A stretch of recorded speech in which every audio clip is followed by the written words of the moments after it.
खबरों में आगे बढ़ेंगे। आर्थिक संकट के बीच सरकार ने एक बड़ा प्रशासनिक फैसला लिया है। बोर्ड, निगम और आयोगों में तैनात पदाधिकारियों को दी जा रही कैबिनेट रैंक की सुविधा तुरंत प्रभाव से वापस ले ली गई है। इतना ही नहीं, चेयरमैन, वाइस चेयरमैन और अन्य पदाधिकारियों के वेतन और मानदेय का 20% हिस्सा 30 सितंबर 2026 तक रोका जाएगा। मुख्यमंत्री के मीडिया सलाहकार नरेश चौहान ने इस फैसले को जरूरी बताते हुए कहा, प्रदेश में विकास कार्यों की रफ्तार पर कोई असर नहीं पड़ेगा। फिलहाल सरकार ने सभी विभागों को इस आदेश को तुरंत लागू करने के निर्देश दिए हैं। फेडरल सिस्टम में जो ढांचा है हमारे देश का, उसमें जितने भी टैक्सेस आम जनता किसी भी राज्य की, चाहे हिमाचल प्रदेश की बात करें, डायरेक्ट टैक्सेस हो चाहे इनडायरेक्ट टैक्सेस हो, सारा कलेक्शन जो है भारत सरकार के पूल में जाता है। उसके बाद वहां से शेयर के हिसाब से वो हर राज्यों को मिलता है। तो भारत सरकार की ये जिम्मेवारी भी है कि राज्यों को, जहां पर हिमाचल प्रदेश जैसा पहाड़ी राज्य है, जब हमारा गठन हुआ तो एक बात साफ तौर पे जाहिर थी कि इन राज्यों को स्पेशल पैकेज देना पड़ेगा, स्पेशल राहत देनी पड़ेगी। आरडीजी कोई नई बात नहीं थी, जब से राज्य बना 1952 से चल रहा था, तो वो जारी होना चाहिए था। वो हमारा एक अधिकार के तौर पे था। ये उस वक्त ये बात साफ थी कि पहाड़ी राज्य हिमाचल की तरह उनको जो है स्पेशल सहायता से ही विकास की दृष्टि से आगे बढ़ाया जा सकता है, दूसरे राज्यों के साथ उनका कंपैरिजन नहीं हो सकता है। तो ये हिमाचल प्रदेश के जो विपक्ष के लोग हैं, जो जिसमें खुद पूर्व मुख्यमंत्री भी हैं और मेंबर ऑफ पार्लियामेंट्स लोकसभा में भी है, राज्यसभा में भी है, हम उन लोगों से भी उम्मीद करते थे कि इस मुद्दे को लेकर हम इकट्ठे होकर इस लड़ाई को आगे बढ़ाते, और हमारी सरकार ने और माननीय मुख्यमंत्री जी ने उसके प्रयास भी किए। लगातार उसके लिए ऑल पार्टी मीटिंग भी हुई, या मेंबर ऑफ असेंबलीज के लोगों के साथ भी मीटिंग की गई। उसके बाद सेशन 3 दिन का किया गया। पूरे प्रयास किए गए कि हम इस चीज के लिए भारत सरकार के सामने रखेंगे, नहीं तो आने वाले समय में, भविष्य में लोग याद करेंगे कि उस वक्त जो लोग सत्ता पक्ष में और विपक्ष में थे, जो चुन के भेजे गए थे, जो मेंबर ऑफ पार्लियामेंट थे, उन्होंने उस वक्त प्रदेश के हितों की लड़ाई किस तरह लड़ी, क्यों नहीं लड़ी, ये इतिहास बनेगा। मैं समझता हूं जो भाजपा के लोगों से जो गलती हुई है, अभी भी उनको इसको सुधारने का मौका है कि हम मिलकर इस लड़ाई को लड़े। हमारा अधिकार है, वो मिलना चाहिए। तभी प्रदेश को, हम अभी भी छोटा राज्य है, लेकिन विकास की दृष्टि से हम बड़े राज्यों से बहुत सारे क्षेत्रों में बहुत आगे हैं। तो ये हमारे लोग मेहनती है, ईमानदार है, पहाड़ी राज्य है, हमको मिलजुल के इसके विकास करने की जरूरत है।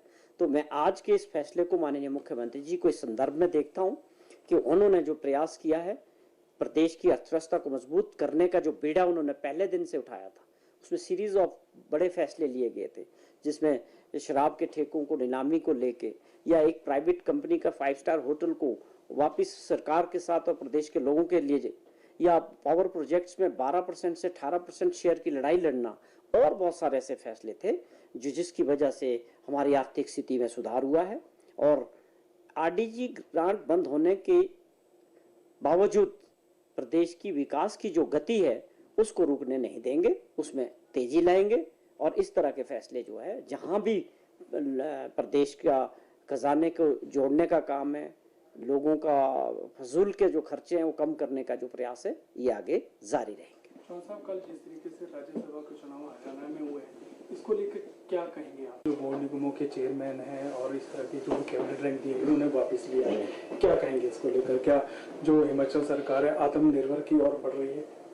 देखिए, स्वाभाविक तौर पे ये एक बड़ा फैसला है, जैसा आपने खुद भी कहा, प्रश्न किया, और ये मैं समझता हूँ एक साहसिक भी है, एक लीडरशिप का करेज है कि आज माननीय मुख्यमंत्री जी ने जो नोटिफिकेशन इशू कराई है, उसमें जो लोग थे जिनको कैबिनेट रैंक दिया गया था, वाइस चेयरमैन थे, चेयरमैन्स थे बोर्ड्स कॉर्पोरेशंस के, या प्रिंसिपल एडवाइजर्स थे, पॉलिटिकल एडवाइजर्स थे, जो भी लोग थे उनका आज वो स्टेटस जो है कैबिनेट रैंक का वापस ले लिया गया। और साथ में ये मैं समझता हूँ ये फैसला लेने के पीछे जो सबसे बड़ा कदम है, जो परिस्थितियां बनी हैं राज्य में, खास तौर पे जो भारत सरकार का बजट आया और उसमें हिमाचल प्रदेश के जो आरडीजी को लेके जो परिस्थितियां बनी, जिस प्रकार उसको विड्रॉ किया गया, उसके बाद स्वाभाविक तौर पे हिमाचल को 8 से 10 हजार करोड़ रुपया कम मिलेगा।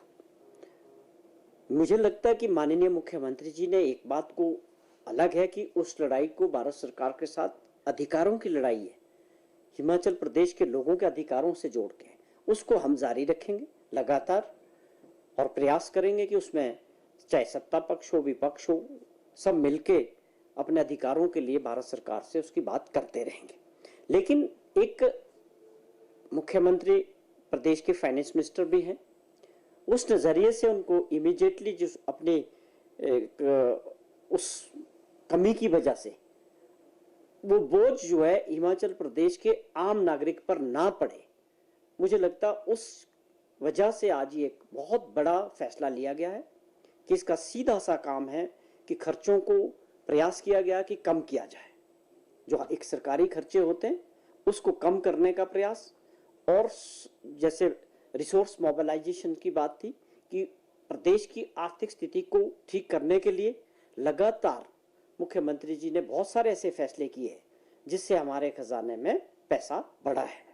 और मैं समझता हूँ आज का ये फैसला भी उसी कड़ी में है कि खर्चे कम होंगे और जो एक विकास के लिए जो एक धन की जरूरत है उसका इम्पैक्ट आगे लोगों तक ना जाए, आम जनता तक ना जाए।